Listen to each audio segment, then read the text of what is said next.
za nshuti za Bitmedit, ubu ngubu hari akantu k'aka linki barimo baratambutsa gatanga amafaranga. So ikintu ngiye gukora, ngiye gusohora akavideo gatoya mbereke uburyo wabona UID ya Discord. So twagiye application dere ni iyi ngiyi Discord. Reka nze nyibereke gusa mbabwira aka kantu kukagerageza, ntabwo tuzi nimba ari ibirya gusa, I hope ko bishobora kuba ari ibirya. Tukarebe ukuntu wabona UID ya Discord. So ko birereka tuyisearching Discord. Dere ni iyi ngiyi, abatayifite barajya kuri Play Store bakore application, bakore account. So turayikandaho turindire ifunguke. Nkuko mubireba njye ni yanjye nafunguye. So kugira ngo urebe uko ufite wabona UID yayo, uraza ukande hano kuri profile yawe. And then uze ukande kuri setting nk'ibisanzwe, uze umanuke scrolling umanuka, uze kuri advanced, uze usanga hano hafunze uhafungure. Ndakeka mwabonye.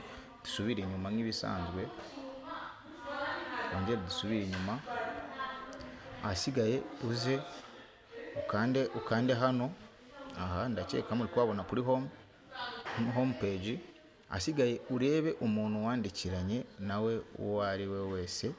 Asigaye ukande kuri iyo ntuze. Nanjye urareba ngaho, ukanze aho ngaho urareba ni muri chat twagiranye. So kugira ngo umenye rero UID yanjye, nuko nakanze hano, ndaza nkanda hano kuri update yanjye. So tukanda hano, ukanda hano kuri utu turongo dutatu, ugahita uza ugakanda copy UID, user ID, ugakopiya.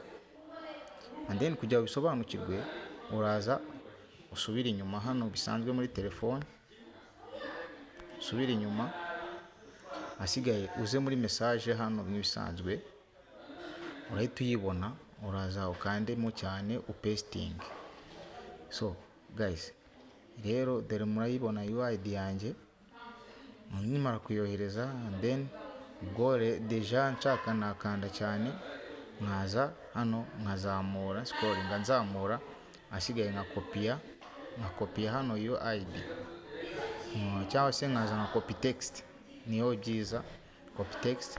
Asigaye nkaza nkayisharing umuntu wari we wese. So guys, ndakeka mubibonye neza mwese. So kora subscribe, winjire muri group yacu, murayinjira kuri YouTube. Dere ni aha ngaha, muraza urebe mu kiganiro icyo ari cyose wafungura cyo kuri YouTube cyacu. Icyo wageraho cya mbere icyo ari cyo cyose, ndakeka barimo group link, urayijoininga. Uraza hano ugafungura icyo kiganiro,